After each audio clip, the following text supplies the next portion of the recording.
So, 27th illustration, continuing with the significant financing component sums. So, in this case, the question is about determining the discount rate. So, हा सम कशावर based आहे वेल लक्षात घ्या.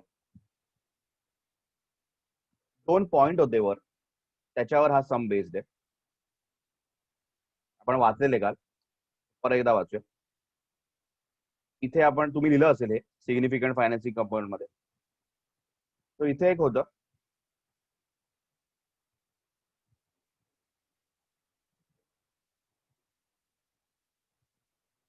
the entity shall consider all relevant facts and circumstances in assessing whether a contract contains a significant financing component and whether that financing component is significant to the contract, including both of the following: any difference in the amount of promised consideration and the cash selling price, जे आपण काल बघितलं 1,21,00,000 आणि 1,00,000 मध्ये difference होता, and the combined effect of the following: length of time between when the entity transfers the promised goods or services to the customer and when the customer pays for the goods or services. Time gap काय आहे ह्याच्यावर पण एक standard काहीतरी सांगतं की entity transfer करतोय goods किंवा सर्व्हिस आणि कस्टमर पे कधी करतोय, त्याच्यामध्ये टाइम गॅप आहे. आणि prevailing interest rate in the relevant market, मार्केटमध्ये रेलेव्हंट इंटरेस्ट रेट काय चाललाय. So prevailing interest rates in the relevant market, की त्या मार्केटमध्ये इंटरेस्ट रेट काय चाललाय हे पण फार इम्पॉर्टंट आहे. तुम्ही काही पण इंटरेस्ट लावू नाही शकत. तो मार्केटमध्ये जो इंटरेस्ट चाललाय त्याच्या बेसवरच तुम्ही फायनान्सिंग कंपोनंट ऍड करू शकता. तर तुम्ही वेगळा इंटरेस्ट लावला तर that will have a different effect. ते कसं आहे ते आपण आता बघूया. तो या दोन पॉइंट्सवर हा 27 सम बेस्ड आहे. डिटरमाइनिंग द डिस्काउंट रेट, काल आपण डिस्काउंटिंगचं बघितलं. BT Limited enters into a contract with a customer to sell equipment. That is a contract, normal contract. BT is the entity, customer नाव दिलं नाही. Control of the equipment transfers to the customer when the contract is signed. जेव्हा contract sign होतो तेव्हाच ते equipment is transfer to the customer. The price stated in the contract is 1 crore rupees plus a 10% contractual rate of interest. So the contractual interest में basically interest rate दिला होता है 10%. So 1 lakh is the cash price, cash selling price plus 10% interest payable in 60 monthly installments of 212,470. Normally कसं असतं की ही instalment काल आपण discuss केलं, ही इन्स्टॉलमेंट जी आहे 212,470 हे 60 मध्ये पे होते. So if you multiply 212,470 into 60, multiply करून बघा कॅल्क्युलेटर असेल तर 212,470 इंटू 60 किती येते बघा. 1,27,48,200 येते. तो जे एक्स्ट्रा 27,48,200 जे आहे दॅट इज द इंटरेस्ट. तो फायनान्सिंग कंपोनंट आहे. Can you understand? Just multiply 212,470 into 60, 60 monthly installments. So over the period of 5 years, he will pay. So 1 crore 27 lakhs 48,200 is coming to be the consideration. Cash price is 1 crore, consideration is coming to this. So 27 lakh 48,200 is the interest, that is the financing component. So इतकं तर आपल्याला माहिती आहे, हे तर आपल्याला समजलंय. Assuming 10% जे आहे, it is the right interest rate. हाच मार्केट मधला इंटरेस्ट रेट आहे. Determine the discounting rate and transaction price when case A. Contractual discount rate म्हणजे discount rate म्हणजे हा interest rate reflects the rate in the separate financing transaction. आता तुम्हाला मी एक गंमत दाखवतो. कालचं आपलं फायनान्सिंगचं आपण डिस्काउंटिंग आणि बघितलं, त्याच्यामध्ये अजून एक तुम्हाला एक थोडंसं ऍडिशनल दाखवतो आणि तुम्हाला अजून एक कॅल्क्युलेटर पण दाखवतो.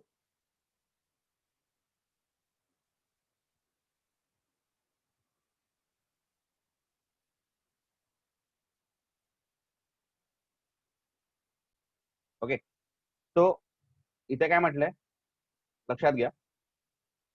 Payable in 60 monthly instalments. तो आपण नॉर्मली काय करतो, डिस्काउंट करताना अॅन्युअली पकडतो 10% अॅन्युअली. पण इथे 60 मंथली आहे, तो इन्स्टॉलमेंट्स आर मंथली. तो आपल्याला डिस्काउंटिंग पण मंथली करायला लागेल. That is what I am telling you. तो आता इथे काय करूया, मी जस्ट, तुम्ही कॅल्क्युलेटर घेऊ शकता. 10 जे आहे 10 किंवा 0.10 घ्या, 0.10 डिवायडेड बाय 12 करा. किती येते ते इकडे घालूया आपण मंथली. तो एका मंथचा इंटरेस्ट किती आहे, 0.00833333. नंबर ऑफ पिरियड्स किती आहेत, 60 मंथ्स. बरोबर. Every month this much interest is there. Cash flow काय आता बघितला आपण, 212470.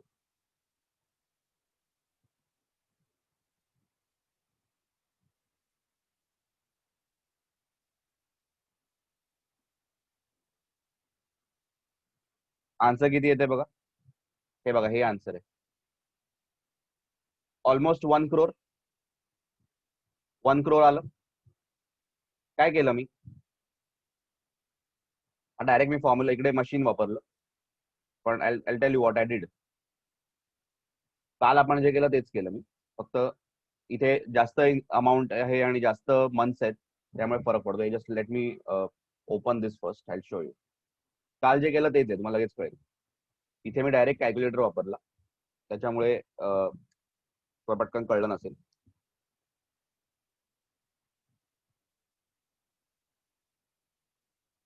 परत येता बघा, मी काय केलं, 10% डिवाइड बाय 12, कारण 60 मंथ्स आहे, मंथली झालं, अॅन्युअली नाही आहे, अॅन्युअल कॅश फ्लो नाही. कॅश कॅश इनफ्लो कसा आहे, how is the cash inflow, monthly. तो इंटरेस्ट रेट पण मंथली घेतलं. सो 10 डिवाइड बाय 12 केलं, सो 0.000, बेसिकली आपण 0.10 घेतलं स्टार्टिंगलाच, 10% जागी 0.10 घेतलं. सो डिवाइड बाय 12 केलं तर 0.008333 आलं. 60 मंथ्स इज द हे. कॅश फ्लो किती आहे, 212. So if I discount that cash flow, present value काय येते, 1 crore. So that is how the installment system is constructed, so that 10% interest rate is figured in that. So इथे कसा केलाय बघा, तुम्हाला दाखवतो. हा कॉन्ट्रॅक्ट कसा स्ट्रक्चर्ड दाखवतो. कॅश फ्लो किती आहे, 212470 ना, 212470 हे first month, second month, third month, fourth month, fifth month, असं कंटिन्यू होत होत होत होत it will go till the 60th month. असं कंटिन्यू होणार. Okay, cash flow same. That is how generally EMIs are structured. 212470, 212470, 212470 आणि लास्टला पण तसंच 212470. तो 60 महिन्याचं आपल्याला करायचं. ऑब्व्हियसली आपण सगळं करणार नाही, पण मला आयडिया देतो. त्याच्यानंतर इकडे काय करायचं, present value factor, present value factor at the rate. आता इथे आपल्याला मंथली घ्यायला लागेल. So if I divide 10 divide by 12 केलं, तो किती येतं, 0.8333 असं येतं. ओके, तो किती येतं, 0.83. तो आपण आधीच ह्याच्यात घेऊ, म्हणजे डिवाइड काय म्हणतात ते, आधीच आपण 0.10 असं घेऊ आणि डिवाइड करू, कारण आपल्याला ते 1 हे करायचं. तो इथे मी लिहितो, दाखवतो मी कसं करतोय. आपण नॉर्मली कसं करतो, जर 10% डिस्काउंटिंग रेट असता, आपण काय कसं करतो, 1 डिवायडेड बाय 1.10 आणि मग आपण इक्वल टू करत जातो. आता काय करायचंय, 1 डिवायडेड बाय 1 पॉइंट. ओके, आणि मग इथे आपली ती फिगर येणार 10 डिवाइड बाय 12 केल्यानंतर.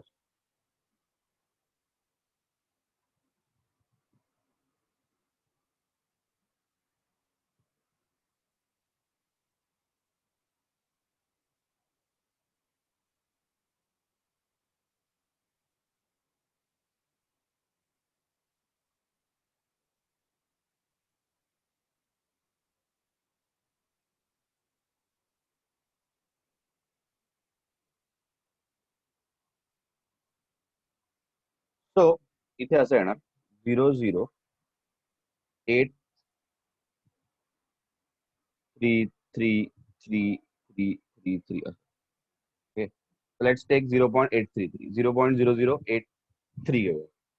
ओके, तो हे असं जाणार इकडे. तो इथे किती येणार @0.8333. ठीक आहे, इथे आपण तेवढंच घेतलेलं. इथे आपण डायरेक्ट ह्याच्यात घेतलेलं, मी डिवाइड बाय 100 करून घेतलेलं, पण आपण इकडे पर्सेंटेज मध्ये घेतो. पर्सेंटेज बरोबर. तर असं डिस्काउंट होत जाणार. Okay, so you can take this figure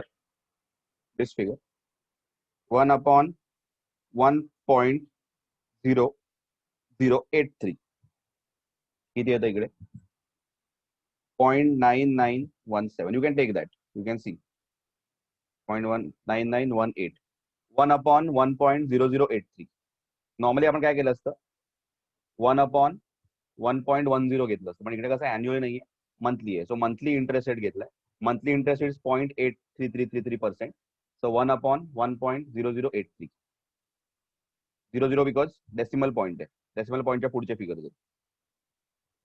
so 1/1.0083 केलं इज इक्वल टू केलं पहिल्यांदा तर 0.9918 आलं. सेकंड टाइम जर केलं तर 0.9836 येतं.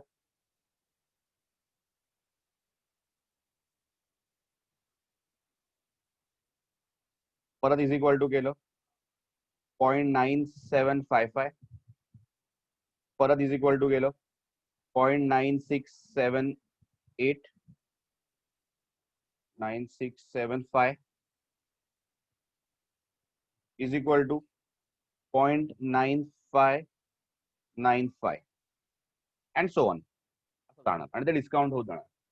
सो बेसिकली हे मी मल्टिप्लाय केलं, पहिल्या याचा आन्सर काय येतं 212,470 into 0.9918. This comes to 2,10,728. Okay, असं करत करत करत करत आपण डिस्काउंट करत जाणार till the 60th month. Every month आपण करत जाऊ. सो सगळं आपण ऍड केलं ना हे discounted amount, it will add up to 1 crore. That was the cash price. तो याचा अर्थ काय आहे की हे जे कॅश फ्लोज आपण डिस्काउंट केले at this interest rate, you will get the cash price. याचा अर्थ काय की 10% इंटरेस्ट रेट जो आहे, if you discount the cash flow at that rate, you will get the cash price 1 crore at after if you discount it for 60 months. तो याचा अर्थ की डिस्काउंट रेट बरोबर चाललाय, डिस्काउंट रेट बरोबर पिक्चर्ड इन आहे आणि exactly if you discount 60 months 10% ला तर 1 करोड होतं. तो कारण इफ यू जस्ट ऍड दिस, हे बघा हे तुम्ही जस्ट ऍड केलं 2,12,470 into 60 केलं, so it comes to 1,27,48,200 monthly payments. तर मंथली आपण डिस्काउंट केलं. डिस्काउंट करणं म्हणजे काय, त्याच्यातला इंटरेस्ट कंपोनेंट काढणं. We are bringing that to 0 year. तुम्हाला माहितीच आहे हे सगळे इन्स्टॉलमेंट आपण 0 इयरला आणतोय. डिस्काउंट करणं म्हणजे काय 0 इयरला आणणं. 0 इयरला जर आणलं तर तो इंटरेस्ट निघून जातो. तर इंटरेस्ट निघून गेला म्हणजे कॅश प्राइस उरली. So it is exactly equal to 1 crore. तो हा 10%चा इंटरेस्ट रेट जो आहे तो परफेक्ट आहे. ओके, हे तुम्हाला कळलं, हे कसं आलं 1 crore वगैरे हे समजतंय. काल आपण केलं तेच, डिस्काउंट केलं तर 1 crore येतं. तेच मी कॅल्क्युलेशन मध्ये तुम्हाला दाखवलेलं. Any doubt in this? So 10% is a perfect interest rate. कारण 10% ला डिस्काउंट तर 1 crore येत आहे ना, बरोबर.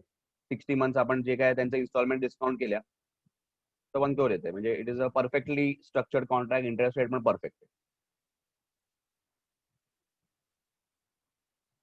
आता तो इथे मी तेच दाखवलं. इथे त्याने डायरेक्ट कॅल्क्युलेटर आहे.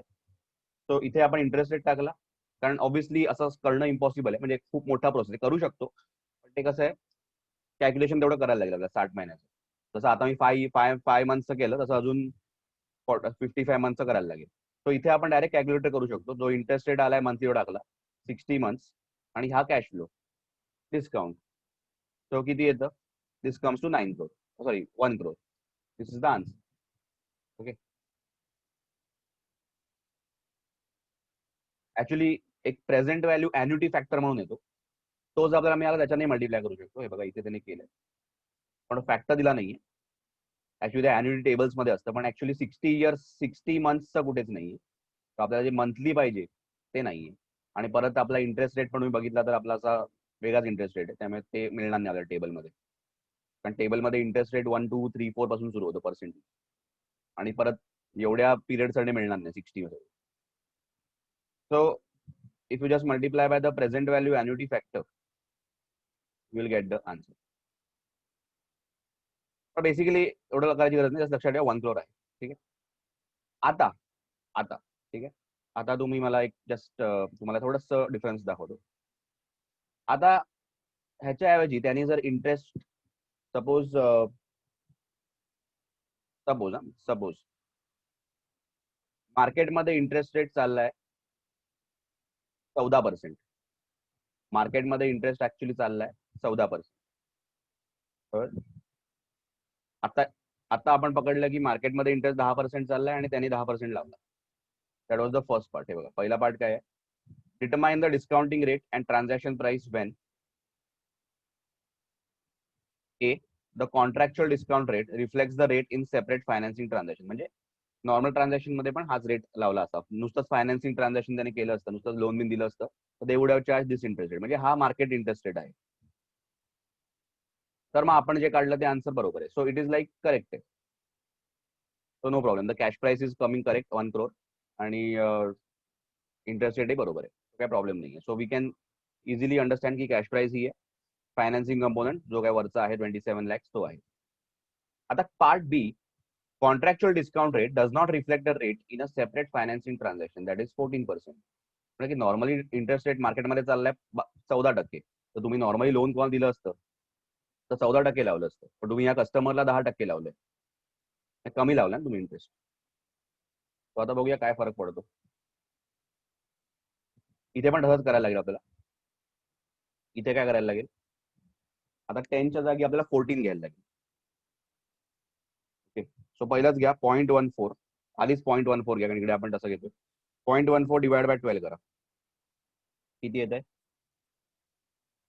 0.011666666. बाकी सेम 60 मंथ्स. आता we are discounting at what? 14%. Same amount calculate करूया. किती येते बघा अमाऊंट? 1 crore येते. 91,31,326 येते. बरोबर बरोबर आहे. तो जर मार्केटमध्ये 14% चालू असेल आणि तुम्ही 10% लावलंय, तर मग रेकॉर्ड करताना तुम्हाला 14%प्रमाणेच घ्यायला लागेल. आणि 14% तुम्ही जर घेतलं तर तुम्हाला हा जो अमाऊंट येते 91,31,326, this is your cash price. This becomes your cash price. पण डिस्काउंट करून बघा, ही कॅश प्राइस येते. जर आपण मगाशच्या ह्याच्यामध्येच इथे 14च्या जागी, सॉरी 10च्या जागी 14 घेतलं असतं, म्हणजे इथे आपण काय केलं असतं? इथे आपण 14 घेतलं असतं.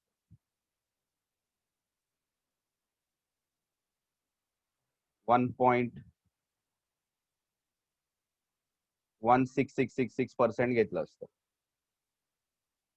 आणि डिस्काउंट केलं असतं, तर आन्सर 1 crore नसतं आलं. आन्सर आलं असतं 91,31,000, जे काय येतं किती येतं? 327.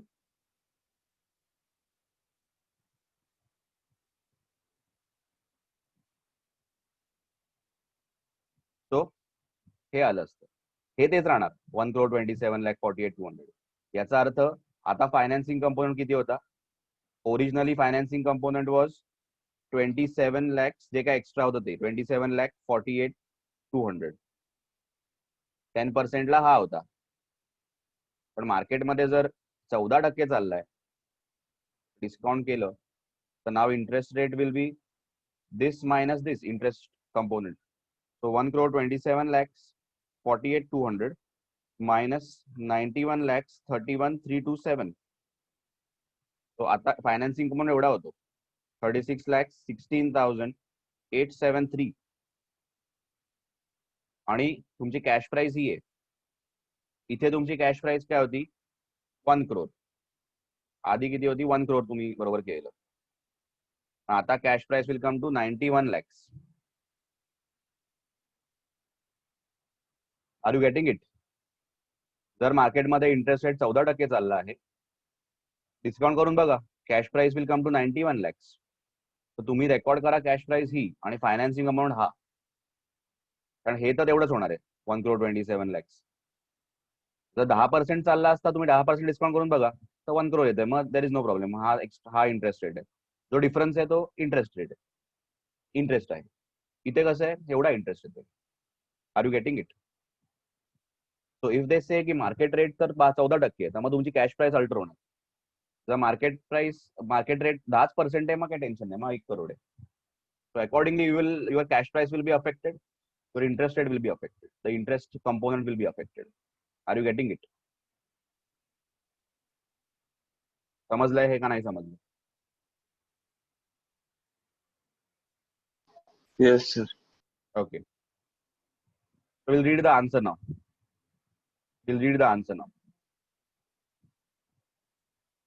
Case A, जिकडे 10% is the right one. Okay. Case A, contractual discount rate reflects the rate in a separate financing transaction. पहिला पार्ट आपण जो केला.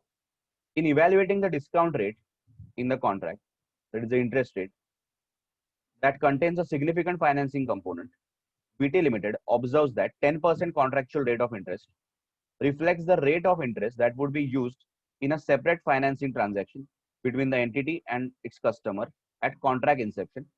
That is, the contractual rate of 10% reflects the credit characteristics of the customer. So it is the right interest rate.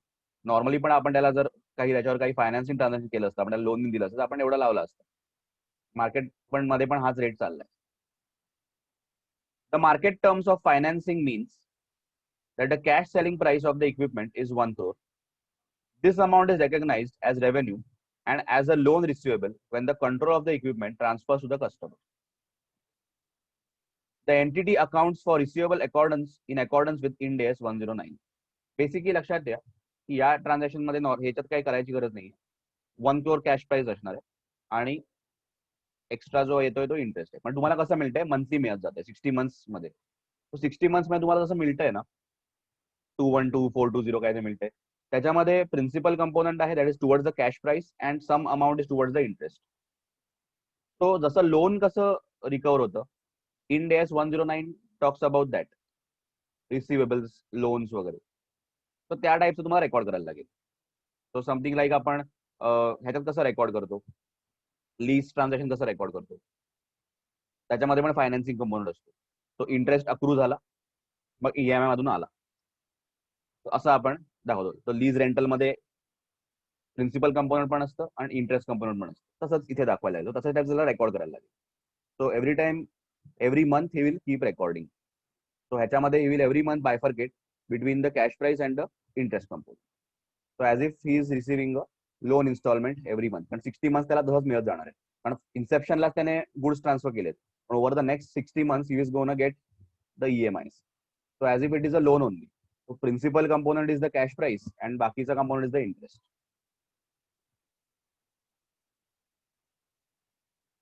त्याने obviously इकडे calculation दाखवलं नाही जेवढं आपण केलं.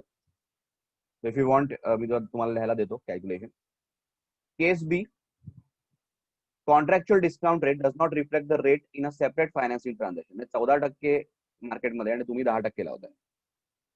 In evaluating the discount rate in the contract that contains a significant financing component, The entity observes that 10% contractual rate of interest is significantly lower than 14% interest that would be used in separate financing transaction between entity and its customer at contract inception.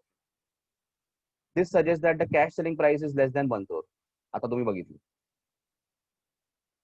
VT Limited determines the transaction price by adjusting the promised amount of consideration to reflect the contractual payments using 14% interest rate that reflect the credit characteristics of the customer.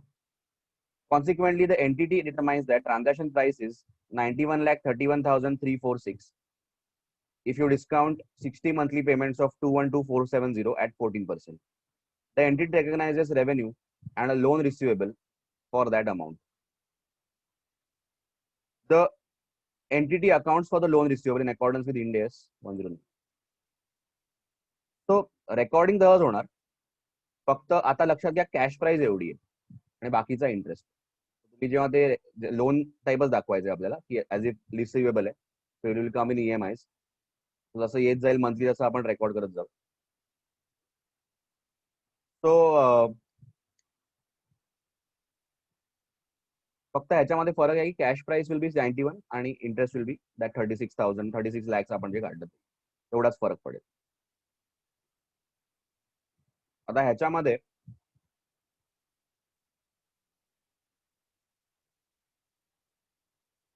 तुम्हाला हे लिहून घ्यायचं आहे. You want to right दिस और समजलं म्हणजे काय लक्षात राहील.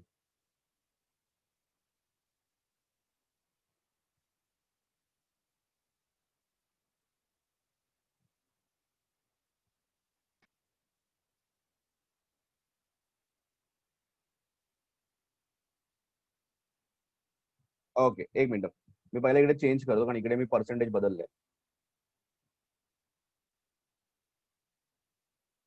यू कॅन राईट एक मिनिट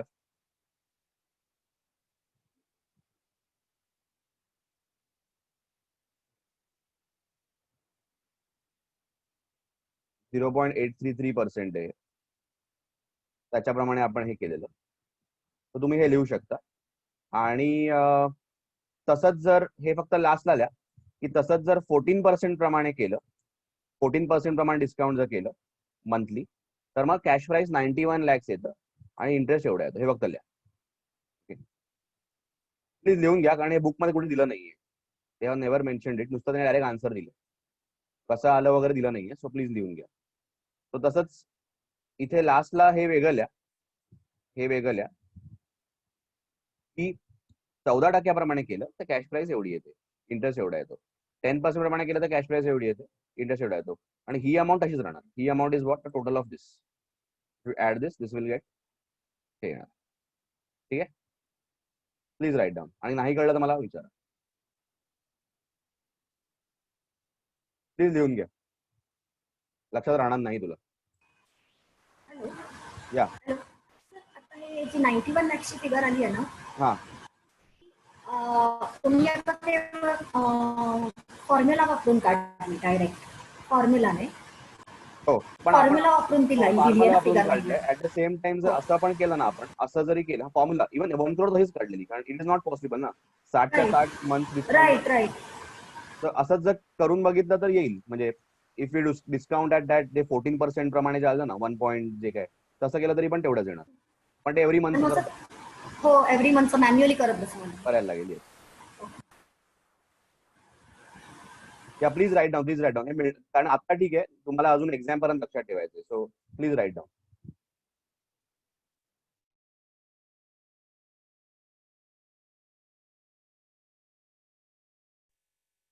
सो हे तुम्ही लिहिलंय. So the entity in both cases will recognize the amount as a loan. So loan जसं रेकॉर्ड तसंच रेकॉर्ड करायचं. Ind AS 109 मध्ये त्याच्यात दिलंय त्याप्रमाणे रेकॉर्ड करायचं. And then we'll bifurcate into the cash price and the financing component. And over the 60 months they will recognize. Okay. आता next sum. Again this is an interesting one. याच्यामध्ये advance payment and assessment of discount rate असं म्हटलेलं आहे. Advance payment इकडे आलेली आहे. किंवा माहितीच आहे की कस्टमर जेव्हा तुम्हाला ऍडव्हान्स देतो एंटिटीला ऍडव्हान्स मिळाला कस्टमरकडून so it is like customer is giving your loan असं आपण ट्रीट करतो. आपण बघितलेलं आतापर्यंत आपण जे संबंधित त्याच्यामध्ये कसं होतं की entity used to give time to the customer to pay. So it was the entity used to help in consumer financing. आता कस्टमर आपल्याला ऍडव्हान्स देतोय. So customer is helping us to finance the contract. So जेव्हा आपण कस्टमरला advance देतो it is like a liability. आणि जर त्याने खूपच आधी दिला तर त्याच्यावर इंटरेस्टही ऍड होईल like a expense due to him. आणि मग ते कसं ऍडजस्ट करायचं ते आपण बघूया. पण जसं कसं आपण एंटिटी जेव्हा कस्टमरला टाइम देतो, एंटिटी कस्टमरला जेव्हा टाइम देते की तू आरामात पे कर, तेव्हा त्याच्यामध्ये फायनान्सिंग कंपोनेंट येतो. Entity charges interest in that. तसंच कस्टमर तुम्हाला ऍडव्हान्स देतो, customer will charge interest on that. आता ते कसं वर्कआउट होतं ते बघूया.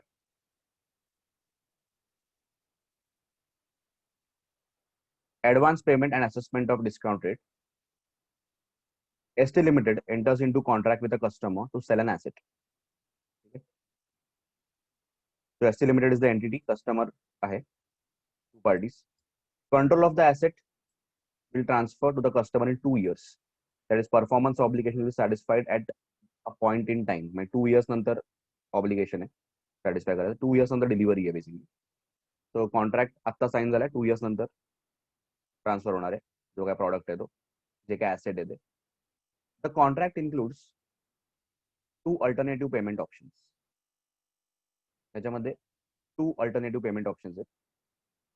Either payment of 5,000 in 2 years when the customer obtains control of the asset. So spot payment kind of.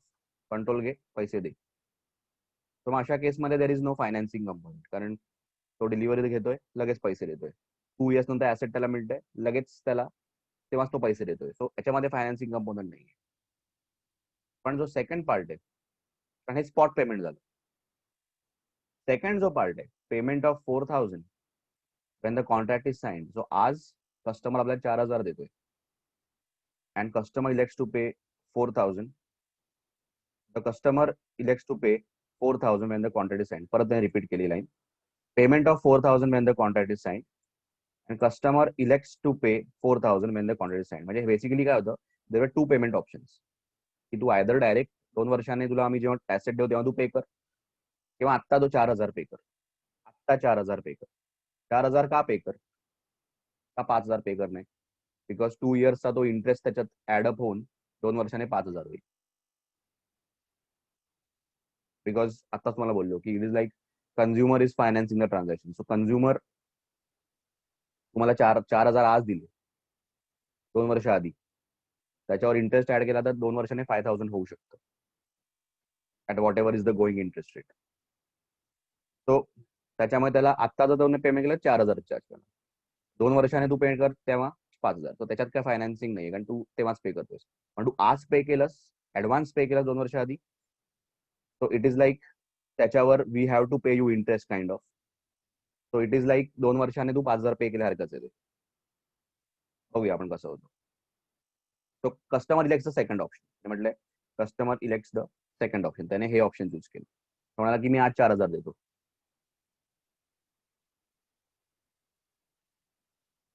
आता ST Limited concludes that the contract contains a significant financing component. Definitely it has. 4,000 आज दिले, त्याच्यावर interest accrue होत जाणार. ST Limited concludes that the contract contains a significant financing component because of the length of time between when the customer pays, that is today, for the asset and when the entity transfers the asset, that is 2 years later, as well as the prevailing interest rate in the market. आणि market rate मध्ये interest rate काय तो सांगतील आपल्याला. The interest rate implicit in the transaction is 11.8%. That is the going interest rate, which is the interest necessary to make the 2 alternative payment options economically equivalent. So हा interest जर तुम्ही लावला, आपण try करूया, बघूया.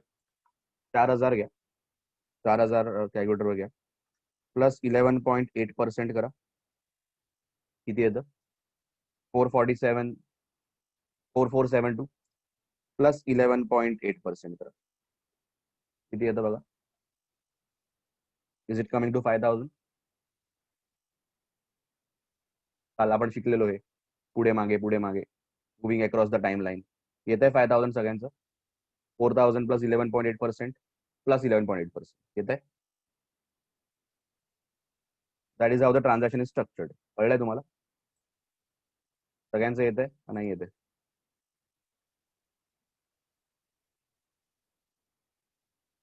ओके.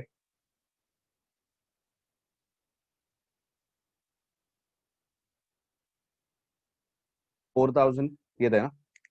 4000 प्लस 11.8% जे काय answer येत आहे प्लस 11.8%. जसं काल आपण माहिती आहे, काल आपण 1,00,000चं 1,21,000 पर्यंत गेलो, मग 1,21,000 पर्यंत परत मागेही आलो. आता हेच काम करूया, आपण डिस्काउंट करा, उलट पण करूया. आपण पुढे मागे जायला आपल्याला आवडतं बरोबर. आपण तसंच करूया. तो डिस्काउंटही करू शकतो. डिस्काउंट करायला काय करायचं, उलट जायचं. तो तुम्ही काय केलं, प्लस केलं ना. तो आता काय करायचं, 5000 घ्या डिवायडेड बाय 1.118 बरोबर ना. 118 is equal to 5000 divided by 1.118 is equal to येत आहे 4000. पुढे मागे फिरताय अक्रॉस द टाइम झोन. येत आहे 4000. डिस्काउंट करून येते 4000. येस. 4000 कंपाऊंड केलं तर 5000 2 वर्षात. 5000 डिस्काउंट केलं तर 4000 2 वर्षात. That is what they have done. Yes. others are getting it.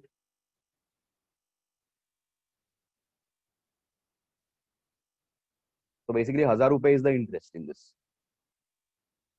Yes. समजतंय का सगळ्यांना discounting? Okay. Ishan, are you getting it? Yes sir. Okay. So ह्याच्याने काय होणार, या इंटरेस्ट रेटने both the options are same actually.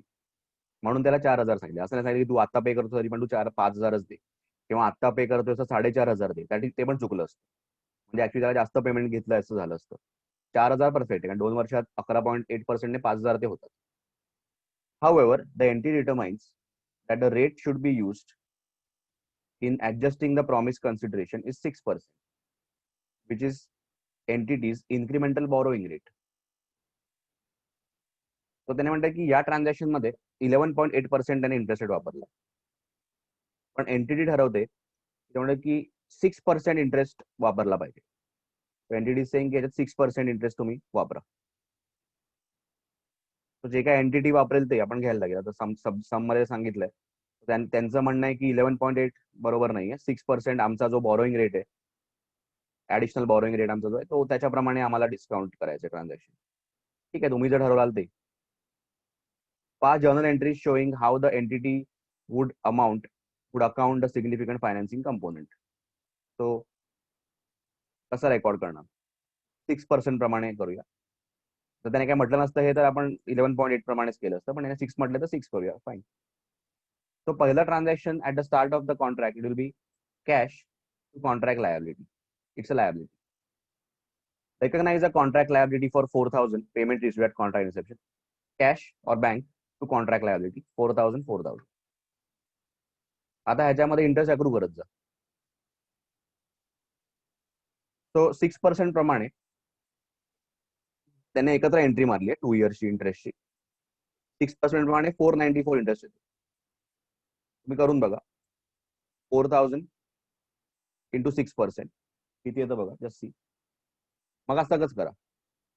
Just see. 4,000 into 6%. Sorry, 4,000 plus 6% करा. Plus 6% किती येत आहे? 494. तेवढा त्याने इंटरेस्ट घेतलाय बरोबर. दोनदा ऍड केलं तर 4494 येते 0.4. तो 494 घ्या. त्याने 6% घेतलं तर आपण तेवढं घेऊ. ते recognise that much only. Fine ना आपल्याला काय. So interest expense to contract liability. Interest is an expense for in this case. So it will be added to the contract liability only. So 4494. Okay. आणि जेव्हा they will transfer the asset, जेव्हा 2 वर्षांनी they will transfer the asset, they will pass the entry contract liability to revenue. They recognize revenue. They will credit the revenue account. Okay? Credit the P&L account. त्याने इकडे 6% घेतलंय. Okay, 11.8 was the perfect interest, पण त्याने 6 घेतलं तर आपण 6% केलंय. 11.8 घेतलं तर 5,000 आलं असतं exactly. And this amount includes the interest, because तुम्ही बघितलंय की दोन्ही वेळेला आपण कॉन्ट्रॅक्ट लायबिलिटी क्रेडिट केलंय. इथे 4 आणि इथे 494, इथे 494. So it adds up to, so ते रिव्हर्स होणार. So it is no more liability because you have delivered the product. So now recognize the revenue at this, including the interest. Got it?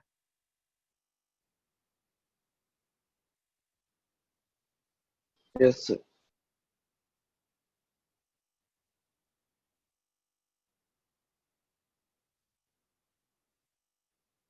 आता काही असे contract असतात त्याच्यामध्ये significant financing component नाहीये असं आपण म्हणतो.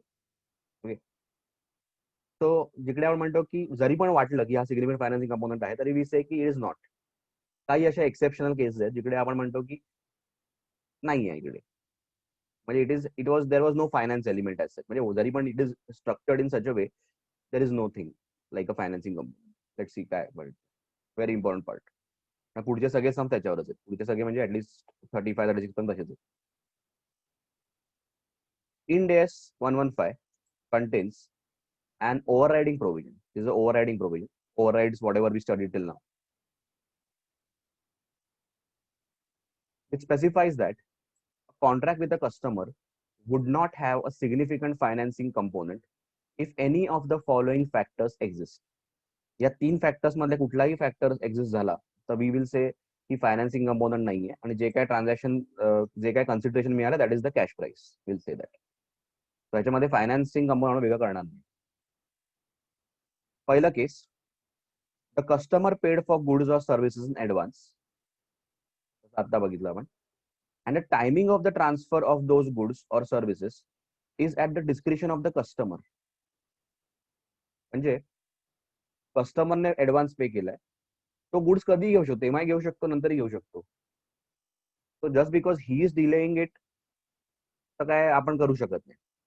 ओके, जसं प्रीपेड कार्डचा कस्टमर, प्रीपेड सिम कार्ड, तो सिम कार्ड घेऊन बसतो, मग त्याच्यावर तो कधी रिचार्ज करेल, बरोबर. तो अशा केसमध्ये आपण फायनान्सिंग कंपोनंट आहे असं म्हणू शकत नाही. जस्ट बिकॉज त्याने नंतर रिचार्ज केलं 6 महिन्यानंतर, वी कॅनॉट से की अरे इट इज फायनान्सिंग कंपोनंट आहे त्याच्यामध्ये. So the customer paid for the goods or services in advance, त्याने ऍडव्हान्स मध्ये पे केले. And the timing of the transfer of those goods or services is at a discretion of the customer.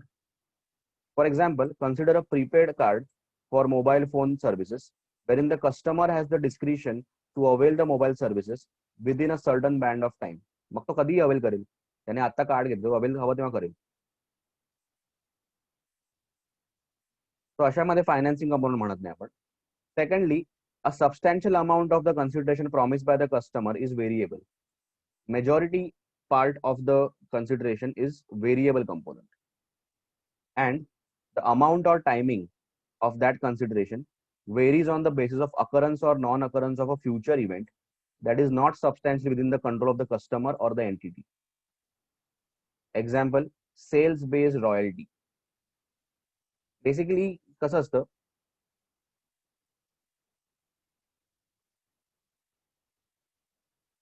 Consideration जे आपल्याला client कडून येणार आहे, it is based on a event happening. Sales based royalty मध्ये कसं असतं की especially in the case of intellectual property rights, जसं की लायसन्स वगैरे. समज मी तुमच्या सॉफ्टवेअरचा लायसन्स माझ्या एका कस्टमरला दिलाय, ओके, आणि तो ते पुढे विकतोय, तो लायसन्स पुढे विकणार आहे. जसा त्याचा सेल होईल, he will give me royalty on that. So जसं की बेसिकली आता Microsoft has its own licence for Windows. So they have there, you can say distributors or agents, ते त्यांचा लायसन्स पुढे जाऊन विकतात customers. And whenever they sell, they will pass on royalty to Microsoft. पण हे sale झाल्याशिवाय royalty देऊ शकत नाही ना. So sale is the event that decides the royalty. तो इथे पण तेच म्हटलंय की जर कन्सिडरेशन व्हेरिएबल आहे on happening of certain event, मग त्यात फायनान्सिंग कंपोनंट नाही म्हणू शकत, कारण तो इव्हेंट झाल्याशिवाय वी कॅन नॉट से की कन्सिडरेशन आलं किंवा नाही. Okay, because it consideration is totally variable on the event happening. तो त्याच्यामध्ये फायनान्सिंग कंपोनंट असं म्हणू शकत नाही आपण. सेल्स बेस्ड रॉयल्टीवरचा आपण एक सम बघूया, तर तुम्हाला आयडिया येईल. त्याच्यामध्ये mostly will talking about royalty कशावर मिळते, नंतर इंटेलेक्चुअल प्रॉपर्टी राईट्स जसं पेटंट्स, लायसन्सेस ह्याच्यावर मिळतं. तर जेव्हा मी माझा लायसन्स कोणाला तरी दिलाय आणि सांगितलं की तू तो विक, तसा तू विकशील, जेव्हा विकशील, एस्पेशली सॉफ्टवेअर लायसन्स, तसं तू विकशील, तुला पैसे मिळतील, तर तुम्हाला रॉयल्टी दे. So the consideration I recognise royalty is based on him selling, त्याला म्हणतात सेल्स बेस्ड रॉयल्टी. तो सेल झाला तर रॉयल्टी मिळेल. तो अशा मग फायनान्सिंग कंपोनंट नाही म्हणू शकत. Just because he is paying me after the sale, that doesn't mean की that is a financing component involved, because it is neither within my control neither within his control. त्याचा आपण example बघूया. आणि हा फारच इम्पॉर्टंट पॉइंट आहे. The difference between the promise consideration and the cash selling price of the good or service. So there is a difference. Cash selling price आणि promise consideration वेगळे वेगळे. But that difference arises for reasons other than the provision of finance to either the customer or the entity. बरोबर आहे, तुम्ही म्हणताय बरोबर आहे की प्रोव्हिजन जे काय कन्सिडरेशन आपल्याला मिळणार आहे एंटिटीला अँड ऍक्च्युअल कॅश प्राइस मध्ये फरक आहे, पण तो फायनान्सिंगमुळे फरक नाही, वेगळ्या काहीतरी रिझनमुळे फरक आहे. ते काय रिझन आहे ते आपण बघूया. Reasons can be many. तो फायनान्सिंग सोडून काही रिझन आहेत, त्याच्यामुळे तो डिफरन्स आहे. And the difference between those amount is proportional to the reason for the difference. त्याच रिझनमुळेच तो डिफरन्स आहे, बाकी कशामुळे नाही. For example, the payment terms might provide the entity or the customer with protection from the other party failing to adequately complete some or all of its obligation under the contract. कधी कधी कसं असतं ना की suppose मी या कॉन्ट्रॅक्टरला higher केलं, तर may be 50% त्याचं काम झाल्या झाल्या I am suppose to pay him 50% amount. 50% काम झाल्या झाल्या I will pay him 50% amount, पण मी त्याला 40%च पे करतो, 10% मी रिटर्न करतो. का रिटर्न करतो? कारण I want him to complete the contract. तर मी त्याला सगळं पेमेंट देऊन टाकलं तर मे बी तो गायब होईल. तो याच्यामुळे कधी कधी डिफरन्स येऊ शकतो, टायमिंग डिफरन्स. पण हे रिझन फायनान्सिंगचं नाहीये. रिझन काय आहे की I want him to complete his obligation, that is why I have held the payment back. म्हणून त्याला मी पेमेंट लगेच देत नाही, म्हणून मी डिले करतोय. ओके, तो कधी कधी client might delay the payment just because he wants the obligation to be complete. आपण पण असं करतो की मला आपण काम दिलं असेल तर आपण सांगतो की तू पहिलं अर्धे एवढं तर काम कर, मग तुला आम्ही बाकी पेमेंट रिलीज करतो. आपल्याला माहिती असतं की पूर्ण पेमेंट दिलं तर मग कामच होणार नाही कदाचित, मग त्याच्याच मागे लागायला लागेल.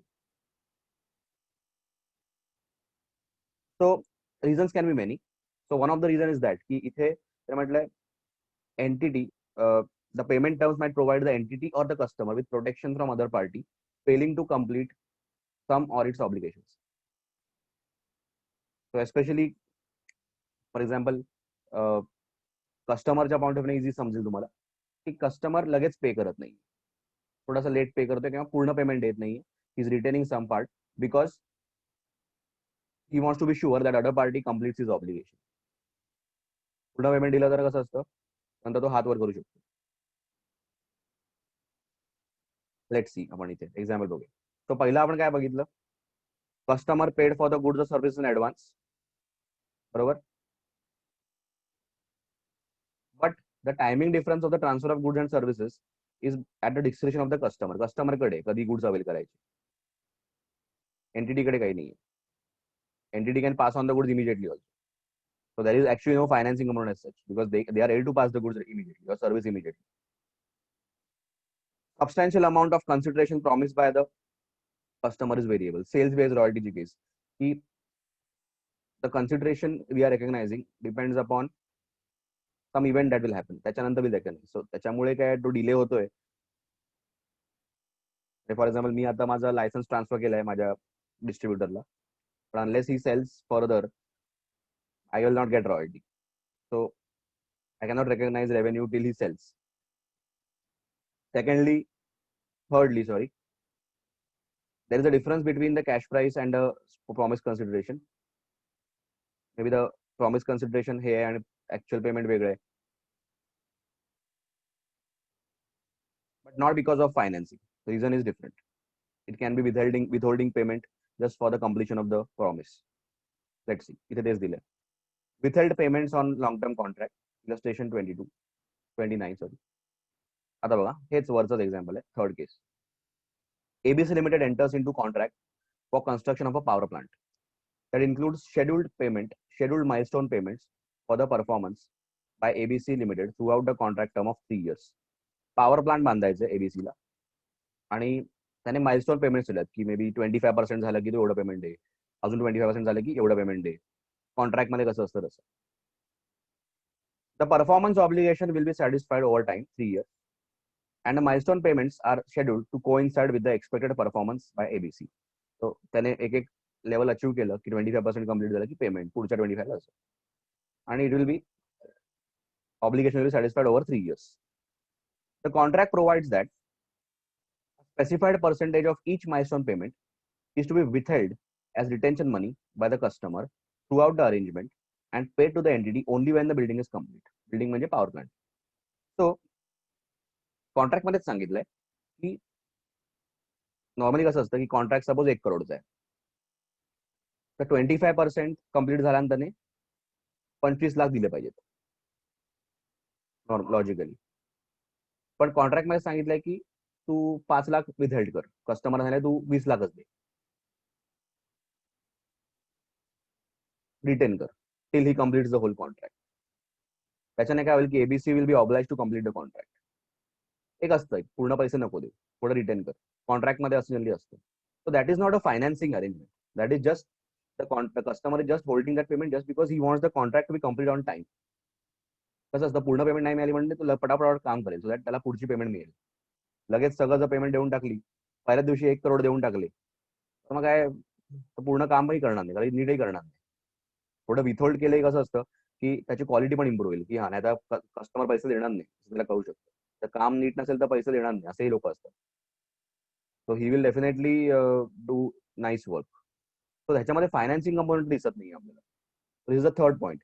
Analyse whether the contract contains any financing component. No, it doesn't. So हे थर्ड ह्याच्यामध्ये येतं. हे थर्ड जे होतं ना की difference is reasons other than the provision of finance. बघूया आन्सर काय दिलं. ABC Limited concludes that the contract does not include a significant financing component since the milestone payments coincide with its performance. जसं performer असं payment येतोय, and the contract requires amounts to be retained for reasons other than the provision of finance. जे retain होत आहे, जे नंतर मिळतात पैसे, that is not for finance, that is for reasons other than finance. That a contract completes on time and contract is completed with good quality. The withholding of specified percentage of each milestone payment is intended to protect the customer from the contractor failing to adequately complete its obligation under the contract. So reason वेगळे. या केसमध्ये तसंच example आहे similar.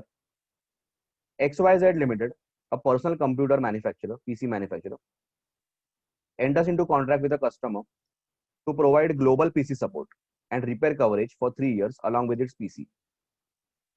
आता हे बघा, हे एक जबरदस्त एक्झाम्पल आहे. ऍक्च्युली हे आपण नॉर्मल लाईफ मध्ये पण आपण पण स्वतः कुठचंही गॅजेट वगैरे घेतो किंवा गाडी विडी घेतो, तर गाडी बरोबर त्याची एएमसी पण घेतो, बरोबर.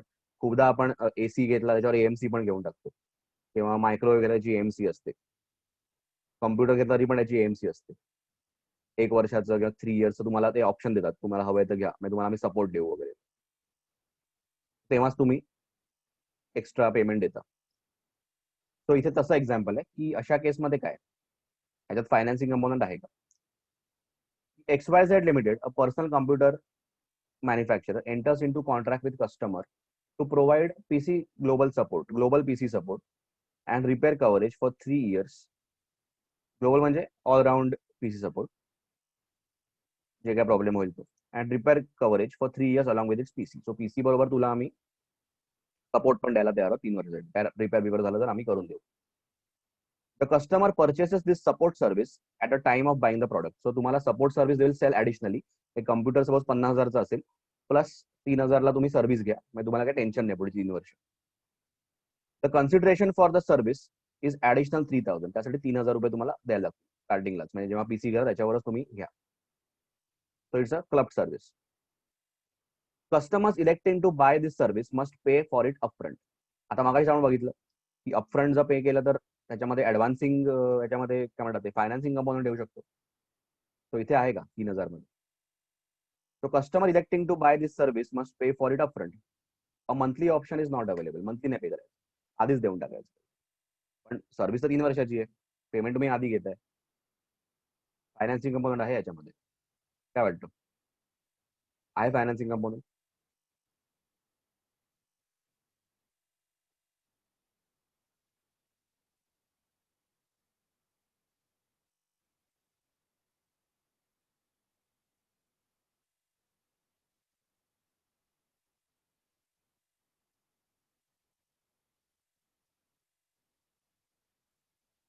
येस, 3,000 मध्ये आहे फायनान्सिंग कंपोनंट.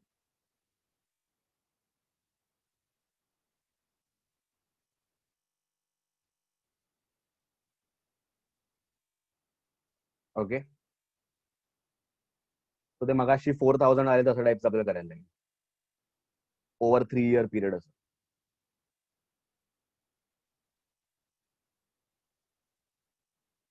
ऍक्च्युली ना अशा केसमध्ये there is no financing component. Because इथे काय आहे, 3,000 ते आधीच का घेत आहेत? Not because there is a financing component, because नंतर कोणी घेणार नाही. सिम्पल आहे, नंतर कोणी घेत नाही. घेतलं तर पीसी घेतानाच ते घेतील, नंतर कोणी तुमच्याकडे येणार नाही सर्व्हिस मागायला. खूप रेअर चान्स आहे कोणी तुमच्याकडे येईल. सेकंडली जर तुम्ही मंथली ठेवलं की चल मंथली तुम्ही भरा 3 वर्षासाठी, मंथली तर किती होतं, 3,000 डिवाइड बाय 12, तो almost 3,000 divide by this 36 3 years आहे ना, तेवढं पडतं. म्हणजे किती पडतं, 3,000 डिवाइड बाय 36, 83 रुपीज. आता हे कोण भरणार 83 रुपीज? जरी इनिशियली त्याने 2-3 महिने भरले, नंतर ते बंद करतील, बरोबर. परत एनटीटीला त्रास, ते कलेक्ट करा प्रत्येक कस्टमर कडून महिन्याला.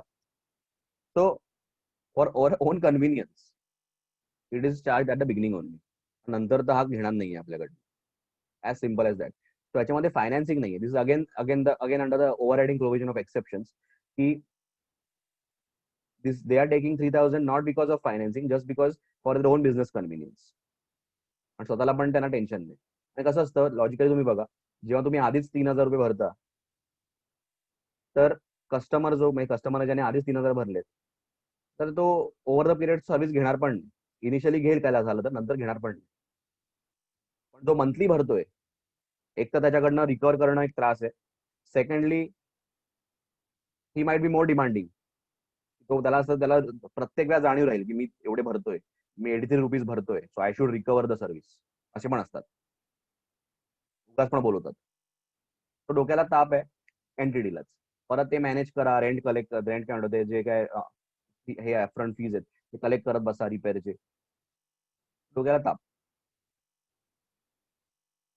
त्यामुळे it is not financing, it is just convenience आहे. Okay,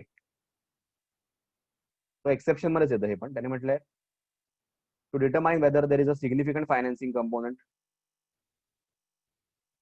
Let's see the answer. To determine whether there is a significant financing component in the contract, the entity considers the nature of the service being offered and the purpose of the payment terms. की काय service आहे, पहिलं तर आपल्याला बघायला लागेल component आहे financing component, त्यासाठी what is the nature of service offered and what is the purpose. का पेमेंट टर्म अशी आहे, त्याचा पर्पज समजा, का ते मंथली घेत नाहीये. The entity charges a single upfront amount not with the primary purpose of obtaining financing from the customer, but instead to maximize profitability. पण माहिती नंतर कोणी घेणार नाही, एकदा गेला की गेला कस्टमर. तर त्याच्यामुळे कस्टमर जेव्हा आहे तेव्हा मॅक्झिमम तुम्ही त्याला लावा, जे काय चिपकवायचं चिपकवा असं म्हणतात त्याला.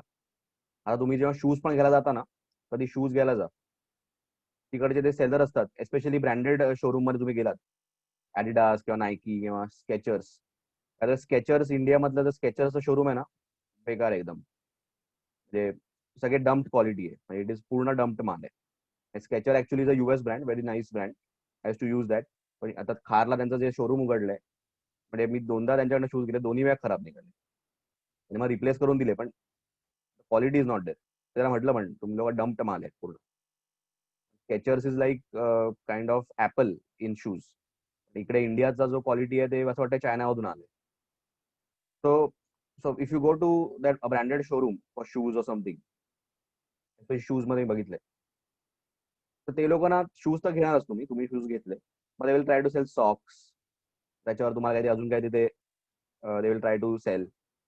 तर तुम्ही फॉर्मल शूज किंवा असं घेतलं असेल तर त्याच्यावर they will try to sell polish किंवा काही accessories they will try to sell. Because customer आता आहे तो काय घेऊ शकतो, नंतर तो गेला की परत नाही येणार. तो परत कधी येणार, they don't have the guarantee. येईल पण कधी आहे माहिती नाही. तो जो आहे तर त्याला कापा पूर्ण, simple. Same for computer AMCs and all. नाही तर काय करणार कस्टमर इकडून त्याने AMC नाही घेतली तर दुसऱ्या कोणातरी देणार. नॉर्मल तेच करतात सगळे.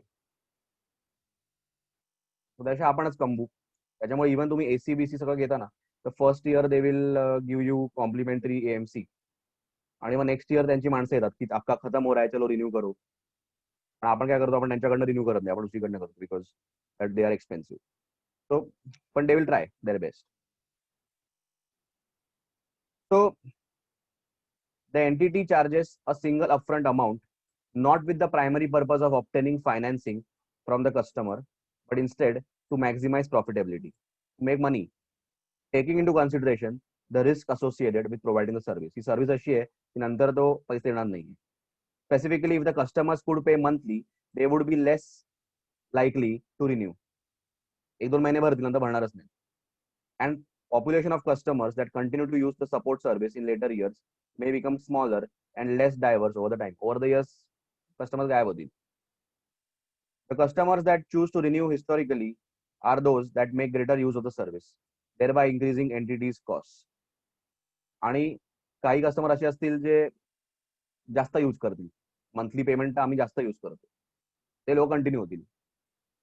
आणि प्रॉब्लेम काय होईल की जे कस्टमर मंथली भरतील, दे नो की they will be using a lot of service, तर ते लोकच कंटिन्यू करतील मंथली. पण जे लोक असे मेजॉरिटी ऑफ द कस्टमर्स कसे असतील की ते वापरणार पण नाही जास्त कम्प्युटर आणि असे, सो ते नंतर पेमेंटही करणार नाही. तर ओव्हरऑल आपला लॉसच होतोय. तर आपल्याकडे असेच कस्टमर आले जे खूप आपल्याला सर्व्हिस वापरत आहेत आणि बाकी लोक पैसेच देत नाही, तर आपणच अडकलो. In addition, customers tend to use services more if they pay monthly rather than making an upfront payment. मी बोललो तसं की जर मंथली पेमेंट करणार त्यांना ती जाणून राहणार की मी मंथली पे करतो, चला वसूल करू.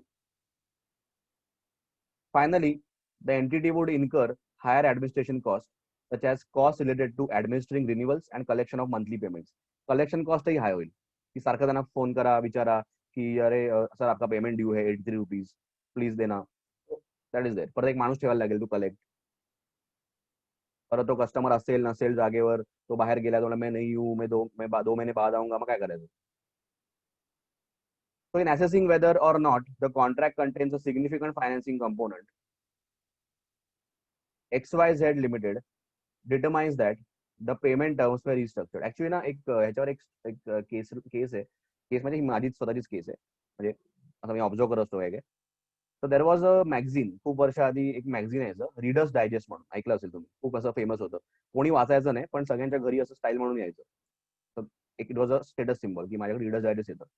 आमच्याकडे यायचं, मी कधी वाचलं नाही, म्हणजे 1-2दा बघितलं, पण it was I don't know, too complicated, I don't know, वाचायची इच्छा व्हायची नाही. पण it was like some American stories use to be there. Okay. त्यांचा तोच प्रॉब्लेम झाला. आता readers digest is bankrupt.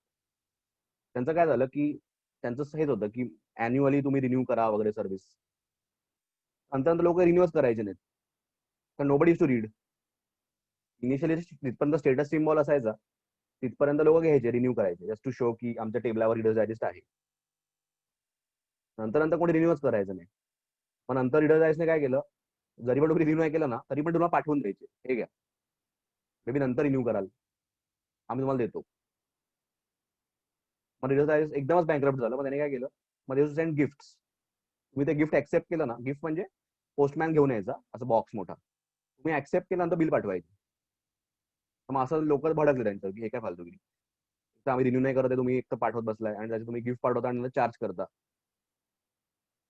Because they needed money basically. जसं आता विकिपीडियाचं झालं, विकिपीडिया पण तुम्ही साईन हे केलं, गुगल केलं विकिपीडिया, तर they will ask for money. I don't know what has happen to them, but they ask for money, की पैसे द्या म्हणून. लिटरली ते भीक मागतायत.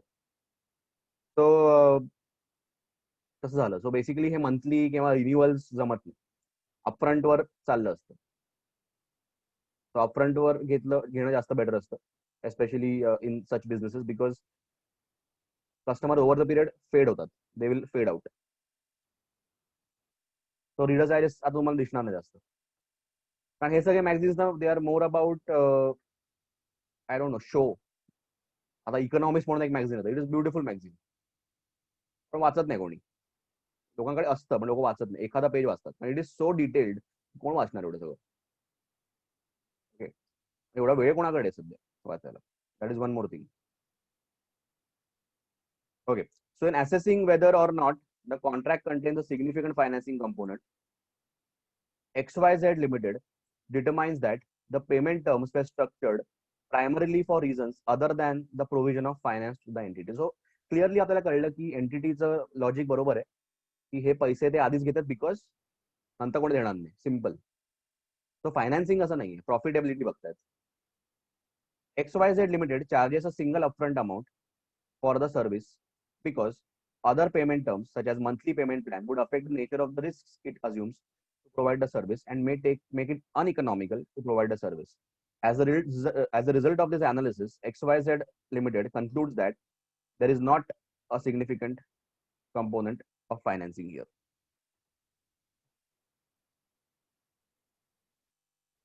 त्याच्यानंतर 31 मध्ये परत ऍडव्हान्स पेमेंट आहे.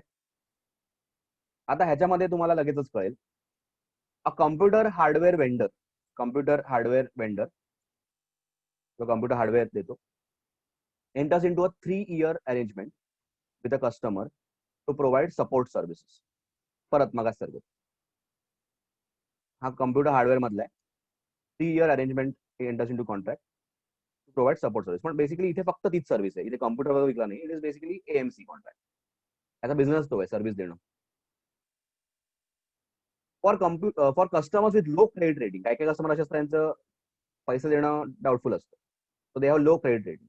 माहिती असतं की हा काय टाइमवर पैसे देत नाही, because of experience you know की हा काय टाइमवर पैसे देत नाही, डुबवतो पैसे. For the customers with low credit rating, the vendor requires the customer to pay for the entire arrangement in advance of the provision of service. Normally काय करतात जे हे असतात एंटिटीज किंवा कंपन्या किंवा बिझनेस मध्ये पण असं असतं की तुम्हाला माहिती आहे की हा पैसे देणार नाही, हा पैसे डुबवतो किंवा हा पैसे नंतर नंतर देतच नाही, त्याच्या मागे लागायला लागतं. तर मग अशा माणसाशी डील करताना एकदा तुम्ही फसाल, पण नेक्स्ट टाइम तुम्ही डील करा, तुम्ही म्हणाल की तू पूर्ण पेमेंट आधी दे, मग तुला सर्व्हिस मिळेल, त्याशिवाय तुला काही मिळणार नाही. सिम्पल आहे, तू पहिले पैसा दे के जा. जसं हे चहावाले वगैरे करतात ना, पहिले पैसा रख फिर ले, तेरा बहुत उधारी हो गया वगैरे, तशा टाईपचं. तो कॉलेजमध्ये वगैरे असं असतं, अकाउंट बिकाउंट असेल तर म्हणतात की पहिले तेरा पैसा बहुत हो गया, पहिले पैसा क्लिअर कर, फिर तू लेके जा. तो तसंच आहे, सिम्पल बिझनेस म्हणून तसंच आहे की तू आधी ऍडव्हान्स दे मग घे. तर ह्याच्यामध्ये फायनान्सिंग कंपोनंट नाही, ह्याच्यामध्ये रिस्क माझी मॅनेज करतोय की हा नंतर देणारच नाही, डोक्याला ताप आहे, परत ह्याच्या मागे धावत बसायला लागेल. सो अदर्स कस्टमर्स पे ओव्हर टाइम, बाकी कस्टमर्सला आपण टाइम देतो, पण ह्याला आपण काय करतो, तू आधी ऍडव्हान्स दे. सो ह्याच्यामध्ये ऍडव्हान्स मध्ये there is no financing of my service he is doing. तो मला काय लोन दिल्यासारखं वगैरे नाही याच्यामध्ये काही, इट इज जस्ट बिकॉज तो नंतर देणार नाही म्हणून मी आधी मागतो. Analyze whether there is a significant financing component. No. Reason is apart from financing. Actually, तो देणार नाही म्हणून मी मागतोय. Again, my profitability साठी मी मागतोय. Due to this customer's credit rating, that is the reason. The customer pays in advance for 3-year term because there is no difference between the amount of promised consideration and the cash selling price. That is, the customer does not receive a discount. त्या discount देत नाही आपण. डिस्काउंटचं काय बोललंय नाही, तो त्याच price त्याला सांगतोय. तू म्हणजे जसं की तू 2 वर्षाने 5,000 देणार होतास, आता आपण 5,000च दे. The vendor requires payment in advance only to protect against customers' non-payment, and no other factor exists suggests that the arrangement contains a financing component. The vendor concludes that this contract does not provide the customer or the entity with a significant benefit of financing. त्याच्यामध्ये काहीच financing नाही आहे, it is just to protect our हे. In fact price पण आपण तीच लावली आहे, डिस्काउंट वगैरे पण दिला नाही, जस्ट बिकॉज तू आधी पे करतोयस, ऍडव्हान्स दिलायस, त्याच्यामध्ये तुझा इंटरेस्ट आपण ऍड करत जाऊ वगैरे असं काही नाही. आता सेल्स बेस्ड रॉयल्टी मग आपण बघितलेलं. A software vendor enters into contract with customer to provide a license solely in exchange of sale based royalty. So software business जसं की मायक्रोसॉफ्ट, दे हॅव देअर, आता मायक्रोसॉफ्ट ही जी कंपनी आहे ते त्यांचा licence भरपूर आयटी कंपनीज देतात. म्हणजे देर are lot of IT companies which are partners of Microsoft, त्यांना पार्टनर म्हणतात. आणि मग छोट्या छोट्या आयटी कंपन्या असतात, ते मायक्रोसॉफ्टचा पार्टनर बनतात. आणि Microsoft has lot of software, नुसतं विंडोज नाही, विंडोज तर बेसिक झालं, ते हॅव मायक्रोसॉफ्ट नॅव्हिजन वगैरे असं काही त्यांच्याकडे आहे. सो हे जे आयटी कंपनी त्यांचे पार्टनर्स आहेत, they sell that Microsoft Navision software to their customers. And major income त्यांचं असतं. मायक्रोसॉफ्टला on every sale they have to pass on a royalty. Basically there are lot of IT companies only ज्या अशाच मोठ्या मोठ्या software हे जे vendors आहेत त्यांचे पार्टनर्स बनतात, त्यांना पार्टनर म्हणतात. Basically they are like agents. पण त्या आयटी कंपन्या करतात, त्यांचे जे कोणी कस्टमर असतील त्यांना ते हे सॉफ्टवेअर सांगा की आम्ही मायक्रोसॉफ्टचे partner, this is the service, this is the software we can implement. So Microsoft allows them to implement that software. आणि मग जेव्हा कधी त्यांचा जो सेल होतो, जो काही डील झाली असेल, त्याचा एक अमुक पर्सेंटेज त्यांना मायक्रोसॉफ्ट द्यायला लागतं. That is a royalty. This is how the normal IT industry works. त्याच्यामध्ये मग सॅप येतं, SAP, that is also one, that's a German company. त्याचे पण सगळ्या आयटी कंपन्या इम्प्लिमेंट करतात. ते send royalty to SAP. Oracle apps म्हणून आहेत, असे भरपूर सॉफ्टवेअर आहेत.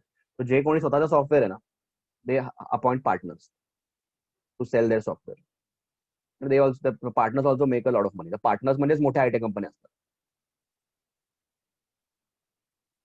सॅप सारखी, SAP is a German software, it is implemented by Infosys, TCS also. विचार करा पार्टनरची लेवल काय असेल. पार्टनर एवढे तर मग मोठी कंपनी, जी ऍक्च्युअल सॉफ्टवेअर कंपनी काय लेवलची असेल. पण टीसीएसचाच रेव्हेन्यू 1.5 लाख करोड आहे. सो ऑल्दो इथे या केसमध्ये although the payment will be made in arrears. इथे काय झालंय की पेमेंट कधी येणार, सेल झाल्यावरच तो रॉयल्टी पास करणार ना. So although the payment will be made in arrears, payment late येणार आहे. As a software company I have given the licence to my customer. Customer म्हणजे माझा पार्टनर जो आहे, त्याला इकडे कस्टमर म्हटलं.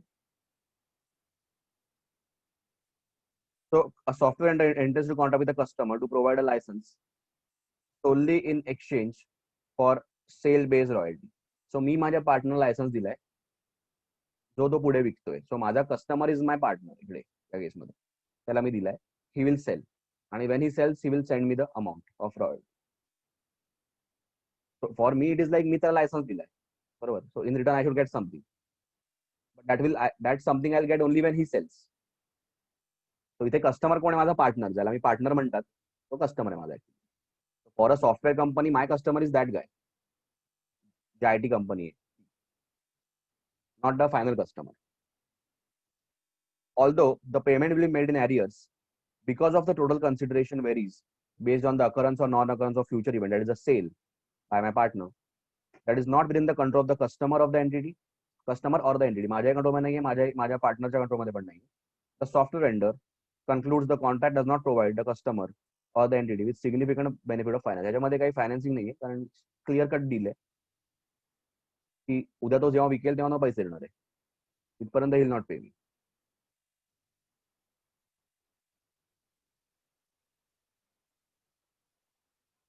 तिथे पण तसंच आहे. हे जे पॉवर प्लांटचं तसंच आहे की पूर्ण पेमेंट येत नाहीये, they are withholding the payment, withhold करत आहेत ते. Same, exactly same. So significant financing amount नाही, विथहोल्ड करतात because they want the contract to be completed on time.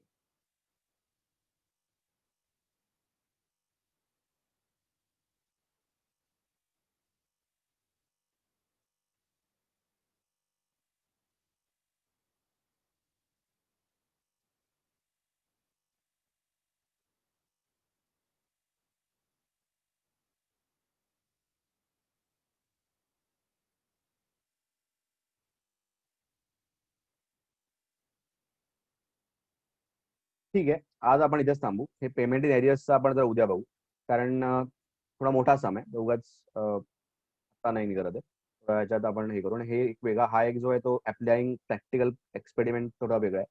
आणि मग त्याच्यानंतर मग वेगळं आहे नॉन कॅश कन्सिडरेशन वगैरे, तो वेगळा टाईप आहे. फेअर व्हॅल्यू वगैरे हे सगळं आपण उद्या बघू. आता मी ओव्हरलोड नाही करत. तो जेवढं झालंय तेवढं आय थिंक इज सफिशियंट. आपण आता ऑलमोस्ट 32 पर्यंत वगैरे आलोय वाटतं. टोटल 56 सम्स आहे, ॲज आय टोल्ड यू. या 32 पर्यंत आपण आलोय. सो 32 तुम्हाला लिहायला लागेल बुकमध्ये सोल्युशन, आणि नंबर बरोबर झाला. ऍडव्हान्स पेमेंट 32 नाही, मी हे पण वाचलं आहे. 33 पण तुम्हाला बोललो ना. हा, हे पण त्याचंच आहे. म्हणजे हे पण 33 पण आहे. तुम्ही हे वाचा, तुम्हाला कळेल. हे पॉवर प्लांटचं होतं ना, की पेमेंट तो थोडा रिटर्न करतो, विथहोल्ड करतो, तसं आहे. तेच एक्झाम्पल. तो 33 पर्यंत यू कॅन राईट. पर्यंत 33, 32, 31, 30 हे बुकमध्ये लिहिणं फार गरजेचं आहे. देन 29. त्याच्यानंतर this part I want to write. ह्याच्या आधी हा पार्ट आला पाहिजे. हा एक्सेप्शन वाला पार्ट आहे. पुढचे सम ह्याच्यावरच होते. So this part is important. त्याच्यानंतर हा सम डेफिनेटली इम्पॉर्टंट, 28 आणि 27. आणि 27च्या आधी तुम्ही लिहिलंच आहे, ते मी तुम्हाला एक्सेल मध्ये दाखवलेलं. ओके. आणि तुम्हाला जर काय व्हॅल्यू काढायची असेल कधी, तर हे आपली बेसिकली गुगल मारायचं, present value annuity factor calculator, PVF calculator. ही पहिली साईड येते, ह्याच्यावर जाऊन तुम्ही करू शकता. ओके. सो आता इथे थांबू. प्लीज अपडेट युअर बुक्स आणि आपण उद्या पुढे जाऊ 34 पासून. ठीक आहे. Any doubt in today's lecture? Have you understood everything?